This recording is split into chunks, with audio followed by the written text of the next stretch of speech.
अस्सलामुअलैकुम। मैं जहां शौकत आपकी खिदमत में हाज़िर हूँ। उम्मीद करता हूँ आप खैरियत से होंगे और दुआ है मेरी अल्लाह रब्बुल इज़्ज़त से कि अल्लाह पाक आपको हमेशा खुश रखे और आप जहाँ पे भी हैं खुश रहें।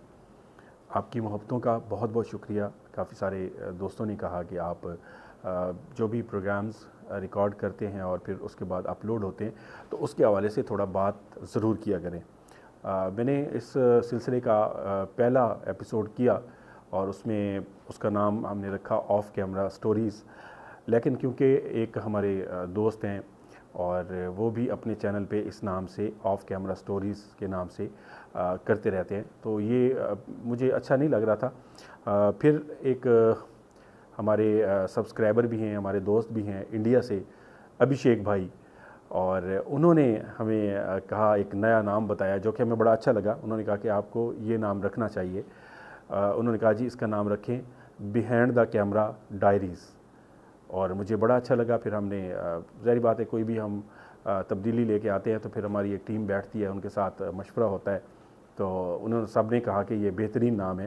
तो आज से हम इसका नाम रख रहे हैं बिहाइंड द कैमरा डायरीज़, और इस सिलसिले का ये दूसरा एपिसोड है। और आपकी मोहब्बतों का बहुत बहुत शुक्रिया। 2 प्रोग्राम्स जो है वो अपलोड हो गए और उन प्रोग्राम्स का बड़ा अच्छा फ़ीडबैक आया। हालांकि अकबर भाई जो थे मेरे दोस्त, उनके हवाले से काफ़ी दोस्तों ने ख़दशात का इज़हार किया और कहा कि यार इनको जो है आप ना लेके जाते, और कुछ लोग ऐसे भी थे हमारे दोस्त जिन्होंने कहा इसको लेके जाते, बल्कि जो दोस्तों ने कहा था कि आप किसी गेस्ट को साथ में ले जाया करें और एक टीम मेंबर बढ़ाएं, तो बाद में वो सॉरी करते हुए नज़र आए। जैसे अरशद मलिक साहब हैं, या मतलब राजीव भाई हैं ब्राज़ील से, डिम्पल साहिबा हैं, तो इन्होंने फिर कहा भाई हमने आपकी मर्ज़ी, अब आप जिसको ले जाएं या ना ले जाएं। चलें, बहरहाल भाई कोई मसला नहीं है, तो फिर मामला चलते रहते हैं। आप सबकी मोहब्बतों का बहुत बहुत शुक्रिया। आप हमारे चैनल मक्स टाइम टीवी पर प्रोग्राम्स देखते हैं, और काफ़ी सारे दोस्तों ने कहा कि आप थोड़ा बैक पे रहा करें, चौहान साहब को जो है वो मौका दिया करें और उनको आगे जाने दिया करें। तो वो भी मैंने, आपने देखा होगा दोनों प्रोग्राम्स में।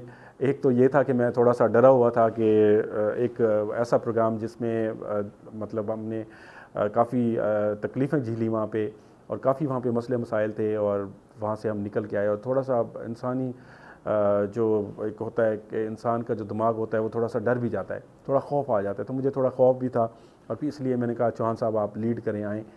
तो काफ़ी सारे दोस्तों ने उसका अच्छा बोला कि ये अच्छा किया है।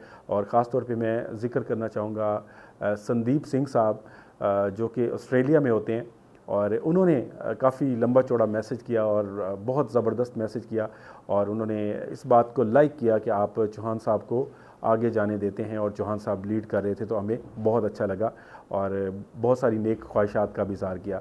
संदीप सिंह साहब, आपकी मोहब्बतों का बहुत बहुत शुक्रिया। अल्लाह पाक आपको खुश रखे।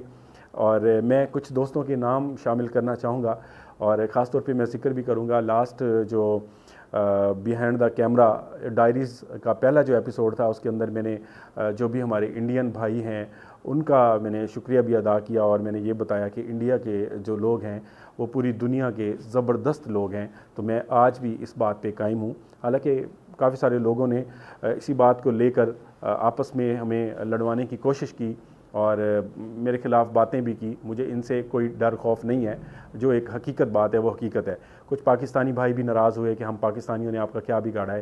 भाई पाकिस्तानी जो भी हमारे भाई हैं, ये तो मेरा मुल्क है ना, हम यहाँ पे रहते हैं, ठीक है। तो इसको तो मैं वैसे ही बुरा नहीं कह सकता ना, क्यों कहूँगा भाई, मेरा अपना मुल्क है। लेकिन मुझे जो अच्छा लगा है, मुझे जो लोग पसंद आए हैं, वो मैंने बताया कि मुझे इंडिया के लोग पसंद आए हैं। और सब दोस्तों का इंडिया में जितने भी दोस्त देखते हैं, फिर जो हमारे सिख भाई हैं, सरदार हैं, उन्होंने नाराज़गी का इज़हार किया कि भाई आपने उनका नाम नहीं लिया। हालांकि मैंने उनका भी नाम लिया था, उनका भी शुक्रिया अदा किया था कि पंजाब में, इंडिया के पंजाब में या पाकिस्तान के अंदर जो सरदार हैं, सिख बरादरी है, सिख भाई हैं, वो भी बहुत मोहब्बत करने वाले हैं। उनकी मोहब्बतों का भी बहुत बहुत शुक्रिया। और एक दो ऐसे दोस्त भी हैं जो मुसलसल मेरे राब्ते में रहते हैं, और उनका मैं बहुत ज़्यादा शुक्रगुज़ार हूँ। उन्होंने मुझे इनवाइट भी किया है।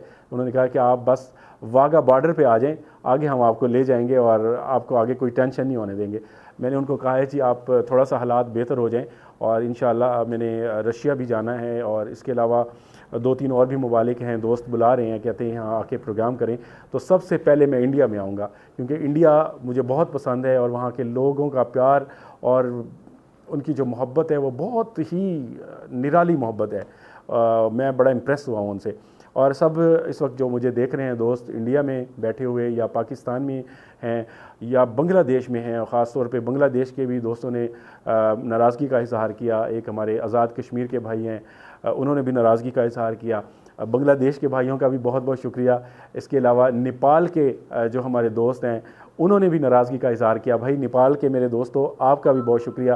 फिर सऊदी अरब में जो हमारे परदेसी दोस्त रहते हैं, दुनिया के मुख्तलिफ़ ममालिक से वहाँ जॉब्स करते हैं और मुश्किलात के बावजूद जो है वो वहाँ पे हैं, उनका भी बहुत शुक्रिया जो सऊदी अरब में है। उसके अलावा दुबई में, यूएई में जितने हमारे दोस्त हमारे प्रोग्राम को लाइक करते हैं, कमेंट्स करते हैं, उन सब की मोहब्बतों का बहुत बहुत शुक्रिया और दुआओं में याद रखिएगा। इसके अलावा अमेरिका में देखते हैं, इंग्लैंड के मेरे दोस्त हैं काफ़ी सारे, उनकी मोहब्बतों का बहुत शुक्रिया। कनाडा में हैं और इटली से हमें जो है मैसेजेस आते रहते हैं, कमेंट्स आते रहते हैं, व्हाट्सएप पे अपने मशवरे देते हैं। और कुछ ऐसे लोग भी थे कि मैंने बिहाइंड द कैमरा जो डायरीज़ का पहला एपिसोड था उसमें मैंने बताई कुछ हकीकत कि ये चैनल कैसे बना, और इसका जो है ना मैंने किसी एक दोस्त को गिफ्ट कर दिया था, उसने उसको नहीं रखा। बहरहाल इसके जवाब में भी उसने कोई बात की है।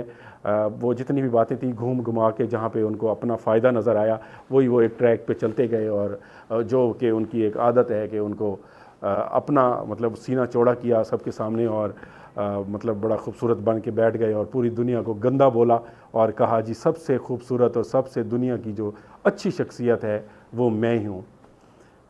बड़ा सिंपल सा काम है कि आप सोचें, बहुत समझदार लोग बसते हैं इस दुनिया में। हर बंदा समझ रहा होता है, हर बंदा चीज़ों को देख रहा होता है। अगर आप चीज़ों का नाम भी बताएं ना किसी को, उन सबको पता चल रहा होता है कौन क्या है, कौन किस तरह के काम कर रहा है। हमारा ये ना शेवा नहीं है, हम इस तरह के मामलात में पढ़ते नहीं हैं। मगर वो कहते हैं ना कि जब आपकी इज़्ज़त नफ्स पे बात आती है, जब पानी सर से तार होता है, तो फिर आपको कुछ ना कुछ करना पड़ता है। अगर आप बिल्कुल ही खामोशी अख्तियार कर लेंगे तो वो फिर पानी सर पे जब आएगा तो आप डूब जाएंगे। तो इस वजह से थोड़ा सा हक़ाइक़ पे से जो है ना पर्दा उठाना पड़ता है, दिखाना पड़ता है कि असल में जो बातें हो रही हैं वो एक साइड की हैं, दूसरी साइड की बातें कुछ अलग हैं, कुछ और हैं। चलें जी, हम इन लफड़ों में नहीं पड़ते और हम अपनी जो है बिहाइंड द कैमरा डायरीज़ की तरफ आते हैं और बताते हैं। 2 प्रोग्राम मैंने सेलेक्ट किए हैं और उन 2 प्रोग्रामों का मैं आपको बताऊंगा कि हमारे साथ क्या हुआ। बड़े दिलचस्प वाक़यात हैं, आपको बड़ा हंसी भी आएगी और आप खुश भी होंगे और आप सोचेंगे कि यार इस तरह के मामलात भी हो जाते हैं। तो अच्छा, मैं चलते चलते एक और ऐलान भी करना चाहूँगा। हम अपने चैनल के ऊपर एक ऐसा सिलसिला लेके आ रहे हैं अपनी टीम की मुशावरत से, उसका भी आप बताइएगा कि वो सिलसिला होना चाहिए या नहीं। मैं एक नया सिलसिला लेके आ रहा हूँ, एक नया प्रोग्राम लेके आ रहा हूँ जिसका नाम होगा झूठा सच। यकीनन आप चौंक गए होंगे कि ये कौन सा सच है, झूठा सच। जो समझने वाले हैं, काफ़ी सारे दोस्त हैं, उनको समझ आ गया होगा ये झूठा सच है क्या। अब हम झूठे सच की एक सीरीज़ शुरू कर रहे हैं और उस झूठे सच में हम किसी की पर्सनल कॉल्स को नहीं सुनवाएंगे, किसी के पर्सनल मामलात को डिस्कस नहीं करेंगे। हम आपको दिखाएंगे कुछ, और हम आपको ऐसा कुछ दिखाएंगे जिसको देखकर आपको ये अंदाज़ा होगा जो आज लोग सच की बात करते हैं, जो सच्चे बने फिरते हैं, असल में ये लोग क्या हैं, असल में ये लोग करते क्या हैं, इनका हसब नसब क्या है, इनका तरीक़ाकार क्या है, इनकी जो दुकानदारी का तरीका है या अपनी दुकानदारी को चलाने के लिए किस हद तक चले जाते हैं और किस हद तक ये जाके मामलात को अपनी तरफ ये खींच के आते हैं और ये चाहते हैं कि सिर्फ हमारी तारीफ़ें करें, हमारे लिए सारी चीज़ें होती रहें, दुनिया की खूबसूरत, दुनिया की ईमानदार, दुनिया की बड़ी इस्लामी शख्सियात, इनको नाम दिया जाए और ये चौड़े हो जाते हैं, सीना चौड़ा कर लेते हैं। तो आपको इनके बारे में थोड़ा आगाही देंगे। उसकी वजह कोई पर्सनल मामलात नहीं है, उसकी वजह ये भी है कि आप थोड़ा सा इन चीज़ों को जान सकें। अगर आप किसी भी झांसे में आकर कोई अपना नुकसान करते हैं, कोई अपने मतलब अपने जहनी दबाव का शिकार होते हैं, कुछ आप अपने पैसों का ज़िया करते हैं या आप अपना नुकसान करते हैं, तो आपको थोड़ी सी इस बारे में मालूमात होनी चाहिए। तो हम झूठे सच के नाम से हम एक सीरीज़ शुरू कर रहे हैं और हम आपको पर्सनल कॉल्स सुनवाएंगे नहीं, कॉल्स, क्योंकि ये हमारा शेवा नहीं है, हम ताल्लुकात निभाने वाले हैं, हम आपको कुछ ऐसा दिखाएंगे कि आप बड़े हैरान होंगे। आप कहेंगे जो शरीफ लोग होते हैं ना, उनके पास भी बहुत कुछ होता है। जब वो उनको बार बार उनको टॉर्च किया जाता है ना, बार बार उनको मतलब कहा जाता है कि बोलने पे मजबूर किया जाता है, वो फिर बोलने पे मजबूर हो जाते हैं। क्योंकि हमारी जो माएँ बहनें हैं ना, हमारी माएँ हैं, हमारी बहनें हैं, हमारे जो दूसरे दोस्त हैं उनकी माएँ बहनें हैं, जब उनको गालियाँ पड़वाते हैं लोग, उनको बुरा भला कहलाते हैं, उनको कहते हैं कि बैठ जाते हैं सामने अपना छब्बा लगाकर और छब्बा रखा सामने और लोग कॉल्स करके उनकी माँ बहनों को गालियाँ दे रहे होते हैं, तो बहुत यकीन करें दिल बहुत दुखता है। और कोई भी बाशऊर आदमी, कोई भी बाशऊर दुनिया का बंदा, किसी भी मज़हब से ताल्लुक़ रखने वाला बंदा इन चीज़ों को बर्दाश्त नहीं करता। आपको मालूम है कि हमारा जो मज़हब इस्लाम है वो इतना खूबसूरत है, उसको हमारे रब ने इतना खूबसूरत बनाया। और हमारे जो नुमाइंदगान थे, अल्लाह के नबी जो दुनिया में आते रहे, उन्होंने किस तरह से तबलीग की, उनका तरीक़ाकार क्या था, इस्लाम को कैसे उन्होंने फैलाया, फिर इस्लाम को उन्होंने फैलाया। उसके बाद जो औलिया कराम थे, आप हज़रत दाता गंज बख्श रहमतुल्लाह अलैह की बात करें, हज़रत बहाउद्दीन ज़करिया मुल्तानी की बात करें, अजमेर शरीफ सरकार की बात करें, बहुत सारी इस तरह की बड़ी बड़ी शख्सियात हैं, उनकी बात करें, तो उन्होंने दीन को डंडे के ज़ोर पे नहीं फैलाया। उन्होंने एक सोटा नहीं उठा लिया, उन्होंने बंदूक नहीं उठा ली, उन्होंने कोई बम नहीं फोड़ने के लिए उठा लिया कि आप जाएं और गैर मुस्लिमों को निशाना बनाना शुरू कर दें, उनको कहें आप इधर आएँ, दायरा इस्लाम में दाखिल हो जाए, नहीं तो आपको ये कर देंगे, आपको नुकसान पहुंचा देंगे, आपको ये कर देंगे, उन पर तनकीद करना, ये चीज़ें उन्होंने नहीं सिखाई। हमने हमारे हज़रत मोहम्मद सल्लल्लाहु अलैहि वसल्लम जिनसे हम बहुत ज़्यादा प्यार करते हैं, उनके बहुत सारी ऐसी चीज़ें सामने आती हैं उनकी ज़िंदगी में कि एक बुढ़िया उनके ऊपर कूड़ा फेंका करती थी और आप वहाँ से गुज़रते और वो हसद में कूड़ा उनके ऊपर फेंक देती, तो काफ़ी दिन वो इसी तरह करती रही। एक दिन आप गुज़रे वहाँ से तो कूड़ा ना आया, तो आपने पूछा कि ये क्या हुआ है, आज कूड़ा नहीं फेंका, तो किधर हैं वो? उन्होंने किसी ने बताया कि वो बीमार हैं। तो आप उसकी तीमारदारी करने चले गए और आपने उनकी तीमारदारी की, और जब उनसे बात हुई तो उनको पता चला कि ये तो वही हैं जिनके ऊपर मैं कूड़ा फेंका करती थी। तो उस जो बुज़ुर्ग खातून थी, उन्होंने इस्लाम कबूल कर लिया। ये है खूबसूरत इस्लाम, ये है हमारा मज़हब। आप अपने इखलाक से, आप दुनिया के किसी भी आप किसी मज़हब वाले से बात करें, उनको अपने इखलाक से, अपने किरदार से, अपने मतलब ऐसा नहीं है कि आप बैठ के दुनिया को एक सबक दें कि आप जो है ना इस्लामी शख्सियत हैं, आपने इस्लाम का लिबादा ओढ़ा हुआ है, आपने खूबसूरत फेस बना के लोगों को, ऐसा कुछ नहीं है। शक्लों से और भेस बदलने से इस्लाम नज़र नहीं आता। आपके इखलाक से, आपकी ज़ुबान से, आपकी आँख से इस्लाम को महसूस करना चाहिए और दूसरे मज़हब के जो लोग हैं उनको पता चलना चाहिए इस्लाम ये क्यों प्यारा मज़हब है, इसकी क्या ऐसी चीज़ें हैं। और मेरे दोस्त हैं चौहान साहब, मुझे बड़ा अफसोस होता है, एक बंदे ने उनको मुसलसल निशाना बनाया हुआ है, शायद इस वजह से कि उनका क्रिश्चियन कम्युनिटी से ताल्लुक़ है। क्या आप समझते हैं कि पाकिस्तान के अंदर रहने वाले सिर्फ मुसलमानों का पाकिस्तान है? ये मुसलमानों के लिए ज़रूर बना होगा, मुसलमान ज़्यादा भी ज़रूर होंगे, लेकिन जिस तरह यहाँ पे रहने वाले मुसलमानों का हक़ है, इसी तरह क्रिश्चियन कम्युनिटी का भी हक़ है, इसी तरह हिंदू कम्युनिटी का भी हक़ है, इसी तरह जो सिख बरादरी है उनका भी हक़ है, इसी तरह जो दूसरे पाकिस्तानी हैं, इन सब का ये पाकिस्तान है भाई, इनका भी उसी तरह हक़ है। अगर इनका पाकिस्तान के अंदर हक़ है तो फिर ये अगर हमारे साथ काम करते हैं तो फिर आपको किस चीज़ का एतराज़ है? क्या हम इनको काम का मौका ना दें? क्या इनको हम बिज़नेस करने का, अपने साथ काम करने का इनको मौका ना फराहम करें कि ये दुनिया में आगे आएँ, काम करें? ये पाकिस्तानी नहीं है, इनके बाल बच्चे नहीं हैं, इनसे हम नफ़रत करें? हम नफ़रत नहीं करेंगे, हम इन्हीं के साथ काम करेंगे, हम इनसे मोहब्बत करेंगे। और एक और चीज़, एक बंदे ने किसी ग्रुप के अंदर एक बात शेयर की हुई थी जिसको किसी हमारे चाहने वाले ने मुझे भी भेजा।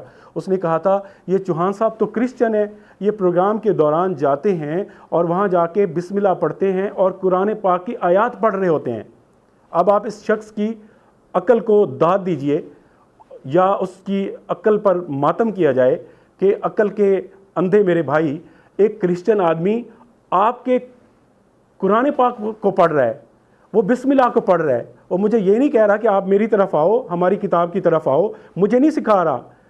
वो यूँ समझे कि मुझसे असर लेकर वो बिस्मिल्लाह पढ़ता है, वो कुल शरीफ पढ़ता है, वो आयातुल कुर्सी पढ़ता है, तो इसमें किसकी कामयाबी है? इसमें मेरी कामयाबी है ना। मेरे साथ चल के वो कुरान पाक पढ़ रहा है, तो क्या गैर मज़हब किसी का कुरान पाक पढ़ने की पाबंदी है क्या? जो हिंदू खड़े होकर नात शरीफ पढ़ रहे होते हैं आका की, तो उनके ऊपर पाबंदी है? उनको मतलब हिंदू कम्युनिटी के लोग निकाल देते हैं कि अब आप जो है ना मुसलमान हो गए, यहाँ से निकल जाएं? ऐसा नहीं होता। आप थोड़ा सा अपने आप को, अपने दिल को थोड़ा सा खूबसूरत बनाएं यार। ये दुनिया जो है ना, ये बहुत फ़नी है। ये सिर्फ हमारे अंदर जो सांस है ना, इस वक्त सांस चल रही है, असल में इसी की ही वैल्यू है। इंसान की जो जिस्म है, ये बड़ा सा कद है, ये इसके पास बहुत बड़ा पैसा है, इसके पास जनाब बड़ी गाड़ियां हैं, इसके पास ये है, ये सारी चीज़ें दुनिया में रह जानी हैं। आपको पता है कि पूरी दुनिया के किसी मज़हब को भी उठा के देख लें, किसी मज़हब के बंदे से आप बात कर लें, तो इस बात पे आके वो रुक जाता है, वो मान जाता है कि ये दुनिया आर्जी है, हमने इसको छोड़ के एक ना एक दिन जाना ज़रूर है।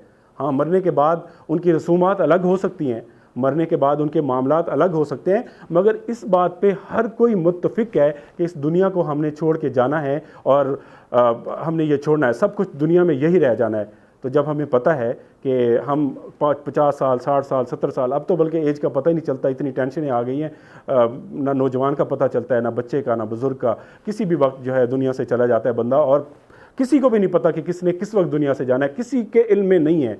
तो अपने दिल को खूबसूरत बनाइए, अपने दिल को वसी कीजिए, अपने अंदर खूबसूरती को लेके आइए। अगर आप किसी को बुरा भला कहते हैं ना, उससे पहले आप सोचें, उसके बारे में मुकम्मल मालूमात लें।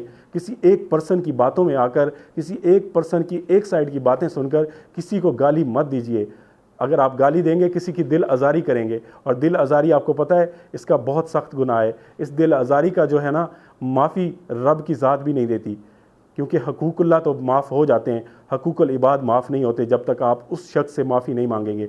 गंदी ज़बान इस्तेमाल करने से कुछ भी नहीं होगा, और गंदी गालियां देने से कुछ भी नहीं होगा। किसी की माँ बहन को शायद कोई फ़र्क ना पड़े, आपकी तरबियत का पता चलता है, आपके ख़ानदान का, आपके वालदैन का। आपकी गंदी ज़बान से लोग समझ रहे होते हैं कि ये क्या बंदा कहना चाह रहा है और इसकी अंदर इसके क्या भरा हुआ है। अपने दिल को खूबसूरत बना लीजिए, और अपने दिल को एक जैसे फूलों का गुलदस्ता होता है, आप जहाँ से गुज़रें, जहाँ पे जाएं, जहाँ पे बैठें, आपकी जो है ना खुशबू बिखर जाए।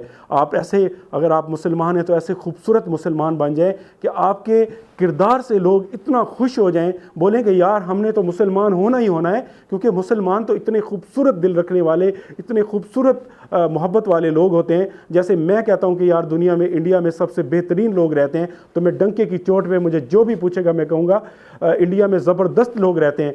इंडिया के मुसलमान से आप बात कर लें, उनका इतना प्यारा रवैया होता है कि यार दिल खुश हो जाता है, खुदा की कसम दिल खुश हो जाता है। और इंडिया के आप हिंदू मज़हब वाले किसी बंदे से बात कर लें, उनके जब कमेंट्स आ रहे होते हैं, जब वो बात कर रहे होते हैं, यकीन करें मैं बहुत इम्प्रेस हुआ हूँ यार, कि यार इतना प्यार करने वाले लोग हैं। इसी तरह सरदार साहबान हैं, वो जब बात करते हैं, हमारी एक बहन पंजाब से, उनका आया था, मुझे नाम नहीं अब याद आ रहा, उनका मुझे व्हाट्सएप पे मैसेज आया, वो इतना खूबसूरत बोलती और इतना अच्छा बोल रही थी, मुझे बहुत ज़्यादा, यार ये एक इंसानों की आपस में मोहब्बत होती है, इस मोहब्बत को बांटिए। देखिए, अगर रब की ज़ात चाहे ना, वो पूरी दुनिया में मुसलमान कर दे, सबको कर सकती है। इस चीज़ पे यकीन रखते हैं? रब की ज़ात चाहे ना, वो पूरी दुनिया को हिंदू कर दे, कर सकती है ना। और रब की ज़ात चाहे ना, पूरी दुनिया को सिख बना दे, कर सकती है ना। उसके बस में है ना। आपका दिल कह रहा होगा बिल्कुल उसके बस में है।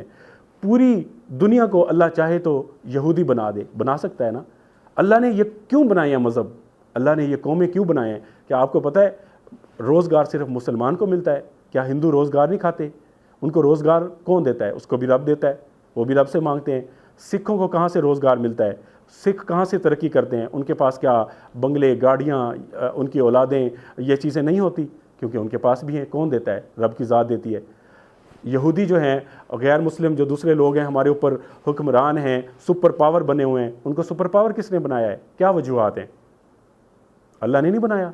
ये सब कुछ अल्लाह का निज़ाम है। इस निज़ाम को हम गलत नहीं कह सकते। ये मेरे रब का निज़ाम है। ये क्रिश्चियन कम्युनिटी, ये हिंदू, ये सिख, ये मतलब जितने भी मज़हब के लोग हैं ना, ये रब के बंदे हैं भाई। रब ने बना के इनको दुनिया में भेजा है और किसी सिस्टम के तहत भेजा है। हम उसके सिस्टम को छेड़ नहीं सकते। अगर आप चाहते हैं कि दुनिया में तब्दीली आए, दुनिया सबसे बेहतर हो जाए, दुनिया पे आपकी हुक्मरानी हो, तो आप सबसे पहले अपने ज़मीर को झंझोड़ें, अपने अंदर को देखें, अपने अंदर से निकालें चीज़ें कि मेरे अंदर खामियां क्या हैं। यकीन करें, मैं जब रात को, मैं कोई बड़ा नेको पाक या इस तरह का नहीं हूँ, मैं आपको बन के दिखा रहा हूँ, मैं रात को सोता हूँ ना, मुझे छोटी सी भी 19-20 कोई चीज़ होती है, मैं किसी को सख्ती से भी बोल लेता हूँ। अगर मेरे पास कोई दोस्त काम भी करते हैं, जॉब करते हैं, उनको भी मैं सख्ती से कोई लफ्ज़ बोल देता हूँ। मुझे नींद नहीं आती जब तक मैं उनसे सॉरी नहीं करता, क्योंकि मुझे नींद इसलिए नहीं आती कि अगर मैं रात को सो रहा हूँ और सुबह तक मुझे मौत आ गई तो शायद वो मुझे माफ़ नहीं करेंगे, और अगर उन्होंने मुझे माफ़ नहीं किया तो शायद मेरा रब भी माफ़ नहीं करेगा। तो लोगों की दिल आज़ारी से डरिए और अपने आप को खूबसूरत बना लीजिए। ये यूट्यूब, ये चैनल, ये फ़लान, ये सब दुनिया की चीज़ें हैं। यहाँ पे हमारी एक मसरूफ़ियत है और हम इस काम को कर रहे हैं मसरूफ़ रहने के लिए। आपको पता है इस काम को करने के लिए मेरे पास कितने दोस्त मेरे पास जॉब करते हैं, काम करते हैं, उसमें एडिटर हैं, कैमरामैन हैं, प्रोड्यूसर हैं और असिस्टेंट है मेरा। तो सारी टीम को रोज़गार मिलता है, अल्लाह ताला रोज़गार देता है। और ये रोज़गार सिर्फ यूट्यूब चैनल से नहीं होता, ये अल्लाह पाक मुझे देता है। मेरे पास इवेंट्स आते हैं, मैं वहाँ से भी काम करता हूँ। फिर मैं दोस्तों को, कोरोना का बहुत बड़ा मसला था, आप यकीन करें, हमने एक एडिटर को सोचा कि यार हम इसको स्किप करें कुछ अरसे के लिए, कि काफ़ी हैवी सैलरी है उसकी और हमें मसला हो रहा है। तो फिर हमने बैठ के ये फ़ैसला किया। मेरे ज़मीर ने मुझे कहा कि जाम शौकत, ये रमज़ानुल मुबारक का महीना है, आप किसी भी बंदे को आप फ़ारिग नहीं करेंगे। और आप इसलिए फ़ारिग नहीं करेंगे कि इस रमज़ानुल मुबारक के बाबरकत महीने के अंदर, इस मुश्किल वक्त के अंदर आप अपने बंदों को फ़ारिग कर देंगे। आप उसको बोल देंगे कि आप घर जाके बैठें, आपकी जॉब नहीं है, तो उसके दिल में कितनी मायूसी होगी, उसका दिल कितना दुखेगा। लोग तो रमज़ानुल मुबारक में लोगों को खुशियाँ देते हैं। और मैं एक दोस्त को निकाल कर, यकीन करें, मैंने यही सोचा, मैंने रब से दुआ की, मैंने कहा मेरा अल्लाह, मैंने एक फ़ैसला किया है कि मैंने अब किसी भी अपने मुलाजिम को नहीं निकालना, और चाहे काम कम है, ज़्यादा है, जो भी है, और मेरी ये जो कमी है, जो मतलब मसले मसाइल हैं, ये आपने दूर करने हैं। आपको यकीन कर बताऊं मैं बात, अल्लाह ने ऐसे मसले दूर किए हैं, मुझे कहीं ज़्यादा अल्लाह ने मतलब वो बिज़नेस दे दिया, मुझे काम दे दिया, पता ही नहीं चला। ये है रब की ज़ात के साथ तवक्कल करना।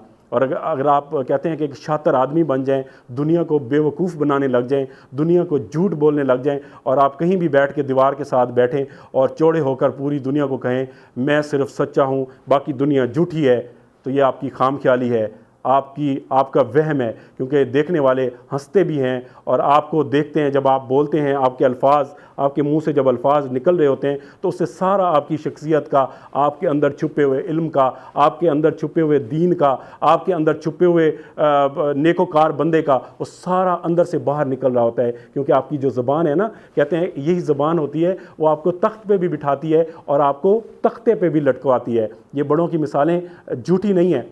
दोस्तों, अपने खूबसूरत जो एक अंदर है उसको खूबसूरत बना लें।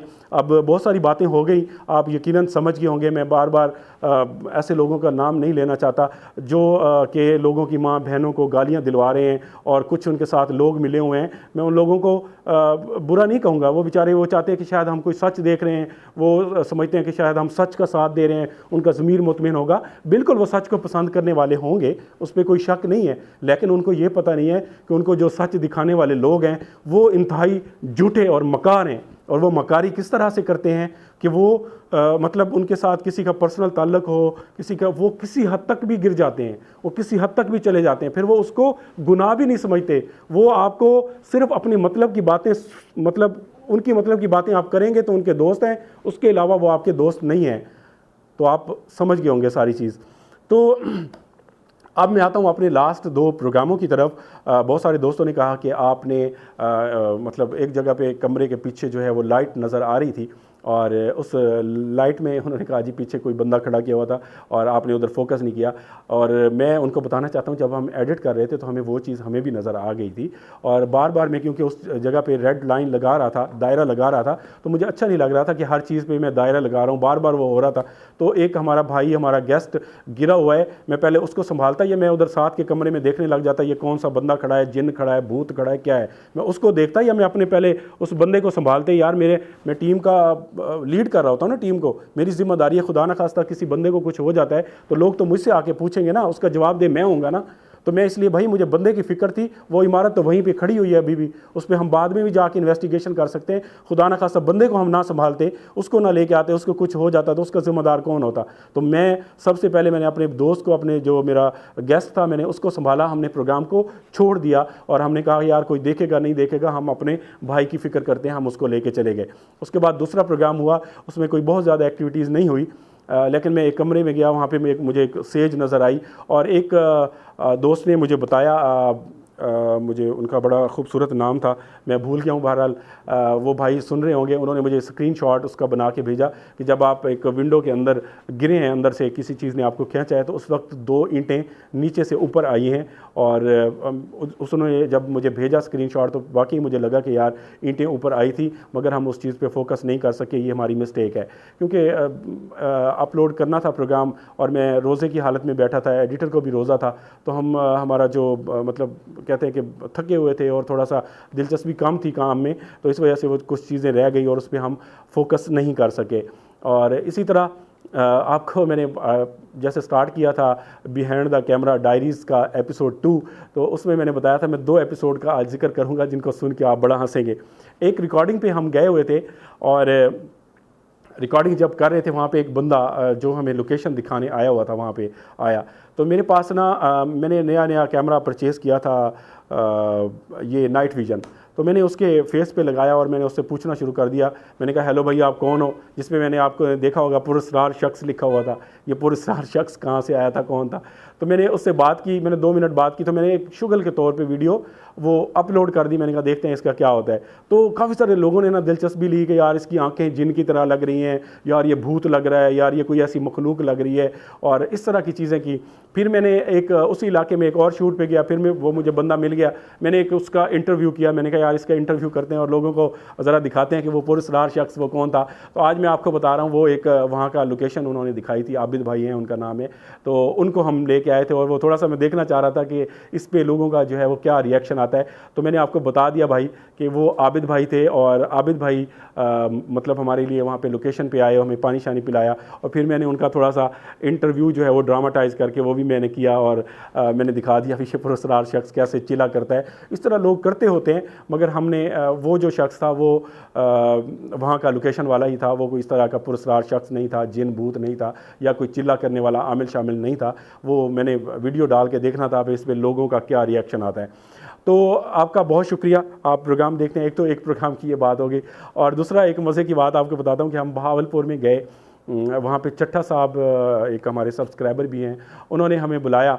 और हम जब वहाँ पे पहुँचे गए तो बहुत दूर इलाका था, बहावलपुर से थोड़ा आगे गए, एक हवेली थी जो कि तकरीबन कोई 30-40 साल से बंद पड़ी हुई थी, और उसके अंदर मैं भी दाखिल हुआ, चौहान साहब भी मेरे साथ थे, और जब हमने घूम घुमा के प्रोग्राम कर लिया, कोई वाज़े ना वो चीज़ नज़र नहीं आ रही थी। मतलब कोशिश हमने बहुत की, मखलूक भी वहाँ पे बहुत थी, मगर कुछ वाज़े ना आ नहीं रही थी चीज़। तो फिर हम मजबूर हो गए। उस कमरे के अंदर देखा होगा आपने, मैं दाखिल हुआ, जैसे ही मैं उस कमरे के अंदर दाखिल होता हूँ तो वो एक हांडी वहाँ से कोई चीज़ उठा के हांडी को लेके जा रही थी बाहर की तरफ, दरवाज़े की तरफ। हालांकि दरवाज़ा भी बंद है और कई सालों से अंदर कोई गया भी नहीं है।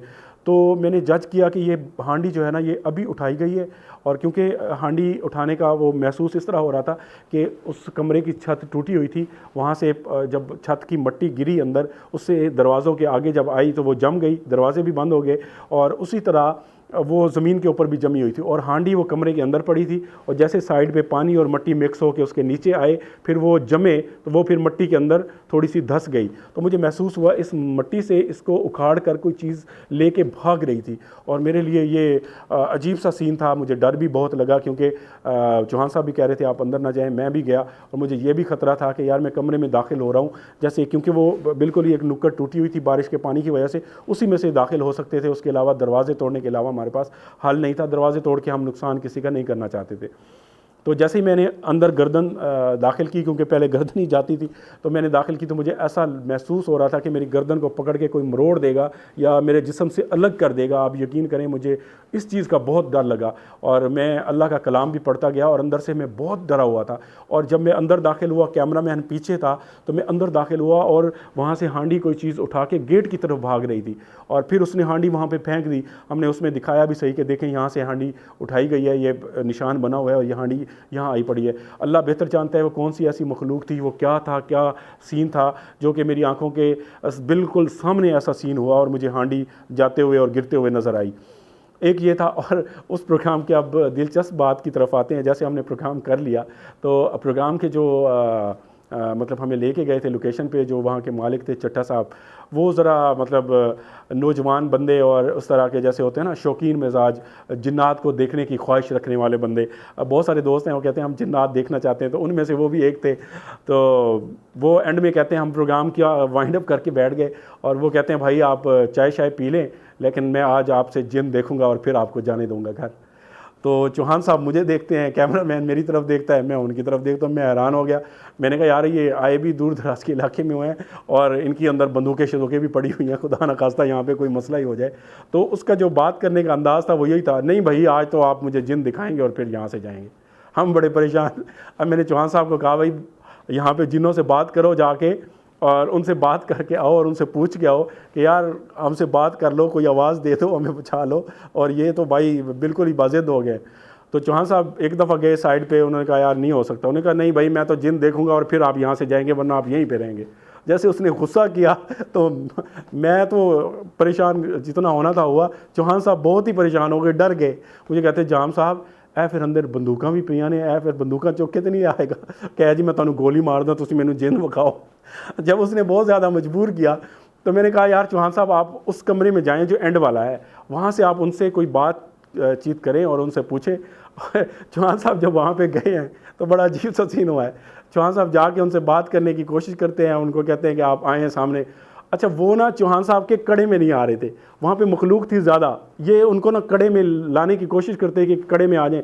वो बहुत ही ज़्यादा मखलूक थी, मतलब कबीले थे ना वहाँ पे, वो उस कड़े के अंदर ना आ नहीं रहे थे और वो बज़िद थे कि यहाँ से चले जाएं। और चौहान साहब को उन्होंने उठा के गेट में मारा और चौहान साहब वहाँ गिरे पड़े थे और इन्होंने चीख मारी। चौहान साहब कहते हैं यार मैं तुहानू क्या सी इत्थे नहीं गल कर सकते, तुसी बार बार मैनू मरवाण दी कर रहे हो, तुसी सारे मरोगे, मैनू भी मरवाओगे, ए देखो मैंने चुक के मारे और दरवाजे में उन्होंने सुट्या उन्होंने। और हमने गए वहाँ से चौहान साहब को उठाया और लेके आए। अब मैंने उसको बोला, मैंने कहा भाई अब सबको मरवाना है आपने, हमें अगर मरवाना चाहते हो तो फिर इनसे बात कराओ, ये बहुत ही खतरनाक है और बहुत ज़्यादा मखलूक है, वो बज़िद है, वो सामने नहीं आ रहे, कोई साइन नहीं देना चाह रहे, तो आप क्यों मजबूर कर रहे हैं। तो वो जब वो चौहान साहब गिरे और चौहान साहब की आंखें लाल हो गई और उनके अजीब से हमने बातें सुनी, हमने कहा ये चौहान साहब ही लगता है, पहले हमें गोली ना मार दे। तो उसको फिर बंदे को भी लगा कि यार ये सच्चे हैं, अब ये मखलूक है सही, मगर वो किसी वजह से सामने नहीं आना चाह रही या वो दायरे कड़े में अभी नहीं आ रही। तो फिर हम वहाँ से चले और वापस आ गए। तो इस तरह के बेशुमार वाक़यात हो जाते हैं ज़िंदगी में। इस तरह के प्रोग्राम करना कोई आसान नहीं होता। देखिए भाइयों, किसी के ऊपर इल्ज़ाम लगाना ना बहुत आसान बात होती है कि आप घर के अंदर बैठ जाएं, पूरी दुनिया को गंदा बोलें और किसी की लोकेशन पे आप चले जाएं, उसको बोलें देखें जी यहाँ पे जिन्नात नहीं थे, हमने जैसे कबूतर वाला प्रोग्राम किया है, ज़्यादा से ज़्यादा हमारे ऊपर लोग क्या करेंगे, वहाँ पे जाएंगे उस भट्टी के अंदर जाके बैठ जाएंगे, जी कबूतर इन्होंने जो जनाब अपना कबूतर पालतू था उन्होंने जा आके फेंका है, यही करेंगे ना भाई, फेक प्रोग्राम किया ये किया। या किसी और जगह पे जाएंगे और जाके कह देंगे भाई यहाँ पे जिन्नात नहीं थे, देखें जी कोई जिन्नात, भाई जिन्नात थोड़े खड़े होते हैं, आप फ़ौरन जाके उनसे बात करने लग जाएं, आपके सामने आ जाएं। उनके लिए एक माहौल बनाना पड़ता है और ऐसी शख्सियत चाहिए होती है जिसके साथ वो मतलब उसके जाते ही वो उसके साथ मतलब वो कोशिश करे उनसे बात करने की, कोई साइन देखने की कोशिश करे, उनको सामने लाने की कोशिश करे। वो ऐसी शख्सियत होगी, उसका ऐसा माइंड होगा, तभी वो चीज़ें सामने आएंगी ना, तभी वो साइंस नज़र आएंगे ना। आपका मिशन ही कुछ और है, आप जाते हैं सिर्फ किसी को गंदा करने के लिए, किसी को नाकाम करने के लिए, किसी के ऊपर उंगली उठा के अपने आप को कामयाब, अपनी दुकानदारी को सेट करने के लिए आप जाते हैं। तो आपके सामने कैसे मखलूक आएगी। आप पूरी दुनिया को फेक बोल दें, चले हमें फेक बोलें, हम फेक प्रोग्राम करते हैं जी, फेक प्रोग्राम करता है जी जाम शौकत, फेक प्रोग्राम करता है जी मज़हर मलिक, फेक प्रोग्राम फलाना करता है, पूरी दुनिया के फेक प्रोग्राम है। भाई आप मुझे एक बात बताएं, ये तो हॉरर प्रोग्राम होता है ना। एक बंदे ने बड़ी अच्छी बात की, उसने कहा यार हम हॉरर मूवीज़ भी तो देखते हैं ना, वो अरबों रुपए की बनी होती हैं, क्या आपको पता नहीं होता ये हॉरर मूवीज़ हैं, ये एनिमेटेड हैं और इसके अंदर जो है वो लोग डर नहीं रहे होते, लोग डरते नहीं हैं, रात को डरते हैं ना, एंजॉय करते हैं। तो भाई जिसको फेक लगता है वो हॉरर शो समझ के कर ले। अब मुझे एक बात का जवाब दीजिए, एक तरफ एक बंदा फेक प्रोग्राम करता है, एक तरफ एक बंदा ड्रामा करता है, फिल्म चलाता है और उस लोगों को बोलता है कि ये सच है, ठीक है, वो कहता है ये सच है, और उसके बाद उस फेक चीज़ को दिखाकर लोगों को उनके जिन निकालने की मद में, उनका जादू टोना निकालने की मद में उनसे पैसे बटोरता है। ये है कौमी मुजरिम, ये है कज़ाब, ये है कौमी दुश्मन। और ऐसे लोग बहुत जल्द इदारों की गिरफ्त में आएंगे।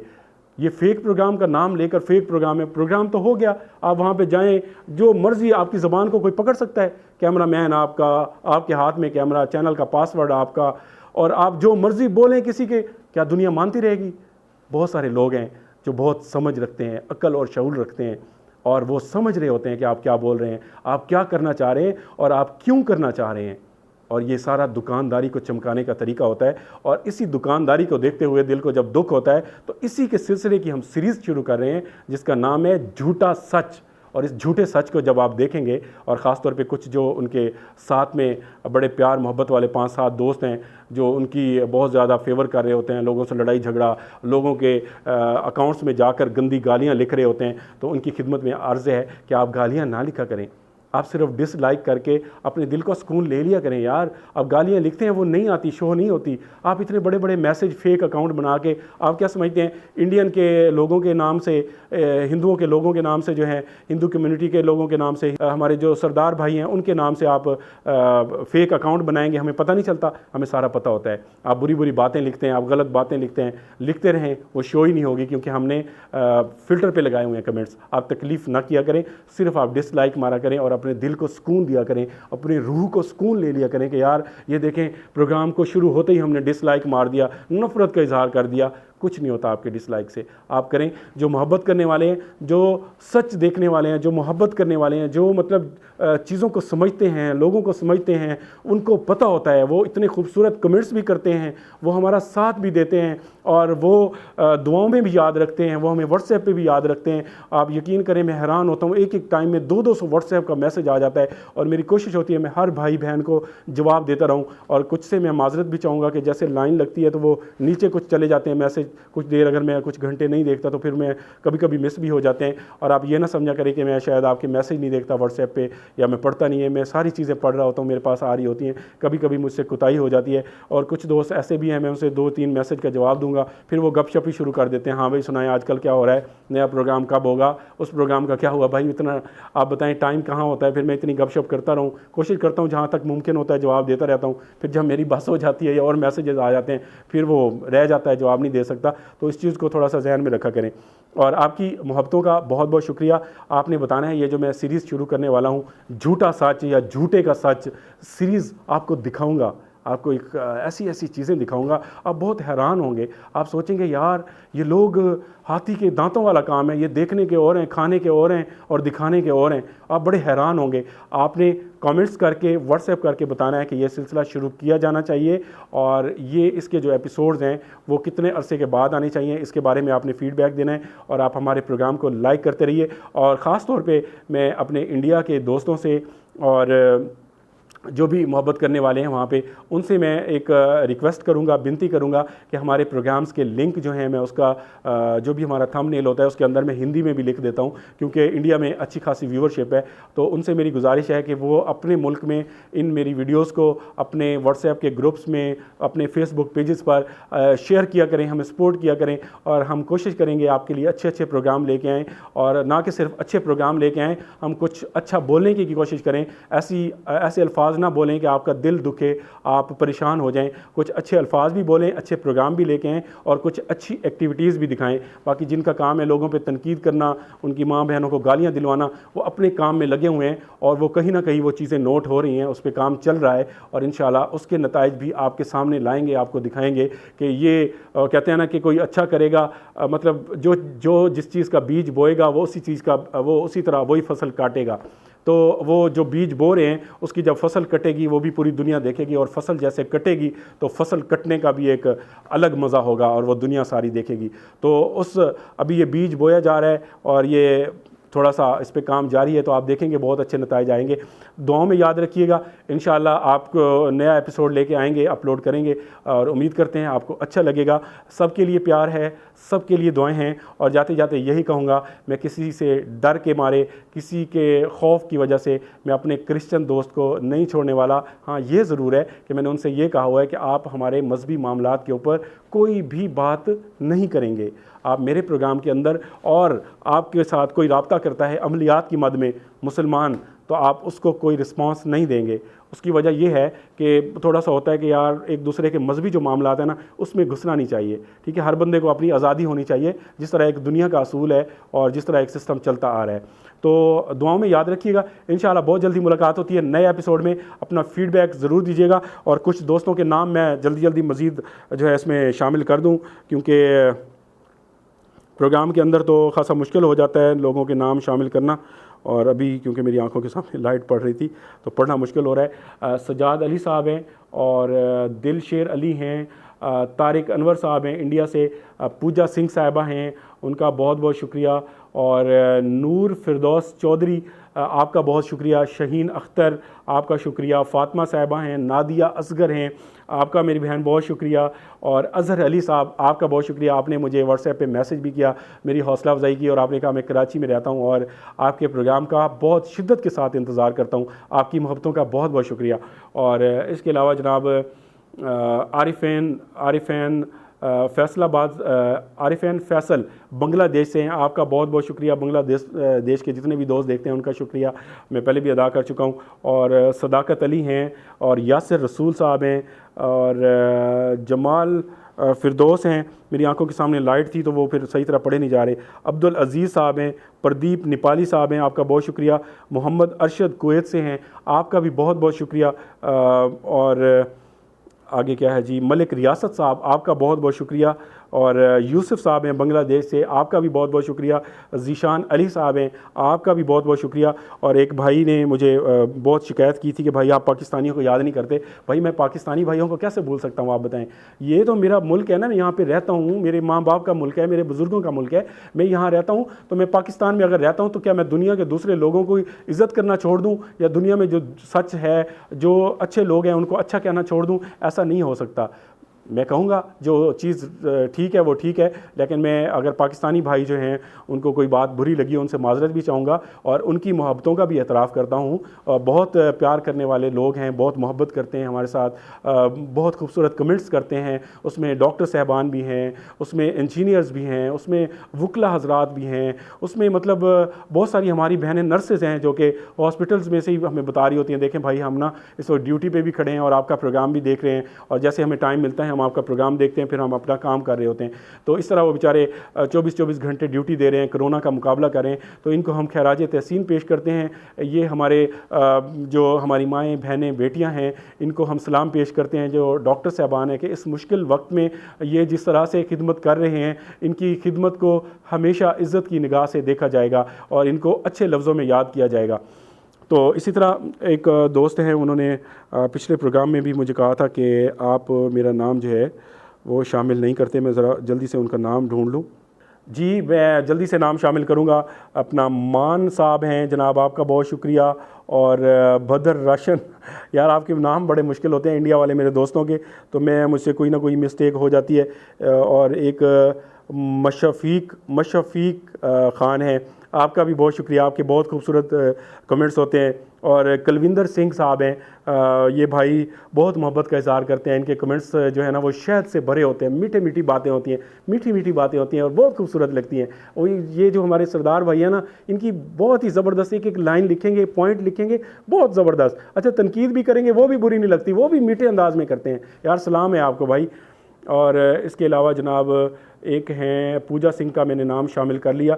खिज़र आमिर साहब हैं जनाब, आपका बहुत शुक्रिया, आपके बहुत खूबसूरत कमेंट्स आते हैं, हमें बहुत ज़्यादा हमारी हौसला अफजाई होती है। और इसके अलावा जो हैं खिज़र आमिर के बहुत सारे मैसेज हैं। शहबाज बलोच साहब हैं, उन्होंने लिखा लव यू भाई, लव यू टू, आपका बहुत शुक्रिया, आप हमारे प्रोग्राम को लाइक करते हैं। और एक है गीता धम लिखा हुआ है, गीता जी आपका भी बहुत बहुत शुक्रिया। और मोहम्मद सुहेल साहब आपका भी बहुत शुक्रिया। संदीप भाई का मैं पहले भी शुक्रिया अदा कर चुका हूँ, फिर भी अदा करूँगा। और ये जनाब खिज़र मलिक साहब हैं, आपका भी बहुत बहुत शुक्रिया भाई। अलवीना अवान साहिबा हैं, आपका बहुत बहुत शुक्रिया, आपके बड़े खूबसूरत कमेंट्स आते हैं, बहुत हौसला अफजाई होती है। और मुझे थोड़ा सा ये जो है पढ़ने में दिक्कत हो रही है क्योंकि आंखों के सामने लाइट आती है, फिर मैं उसको पढ़ नहीं सकता। जी अनंत सिंह साहब हैं, वो हमें जो है कमेंट्स करते हैं बहुत खूबसूरत। और नरेंद्रा अधीचिया ऐसे कोई नाम है, नरेंद्रा, आपका बहुत बहुत शुक्रिया। नरेंद्रा मोदी तो हमने सुना हुआ था, अभी आगे और लग रहा है मेरे जहन में तो वही है ना। चले बहुत शुक्रिया, आपको तो पता चल गया होगा, आपका नाम शामिल हो गया। और मुजाहिद अली मीरानी साहब मुझे सिंध से लगते हैं शायद, मतलब ये वाले जो हैं कास्ट के लोग वहाँ पे रहते हैं। भाई बहुत माजरत, मैंने कुछ नाम शामिल किए हैं, अभी मैंने कुछ ही नाम शामिल किए हैं, अभी बहुत सारे नाम बाकी हैं जो इतनी मोहब्बतों का इजहार करते हैं, वो बिल्कुल नाराज़ नहीं होंगे। अब मेरी आंखों के सामने लाइट आ रही है कैमरे की और मुझसे ना मोबाइल के अंदर पढ़ा नहीं जा रहा, और मैं बिहाइंड द कैमरा डायरीज़ का जो अगला एपिसोड आएगा उसके अंदर मैं पूरी लिस्ट बना के आऊँगा पेपर के ऊपर, ताकि किसी का भी नाम मिस ना करूँ और सबका नाम लेकर मैं शुक्रिया अदा करूँ। जिन दोस्तों का नाम रह गया है, मैं मुझसे यहाँ पे पढ़ा नहीं जा रहा, तो मैं माजरत चाहूँगा, दुआओं में याद रखिएगा। इंशाल्लाह अगले प्रोग्राम में मुलाकात होती है, और प्रोग्राम के हवाले से फ़ीडबैक देना मत भूलिएगा। अल्लाह हाफ़िज़।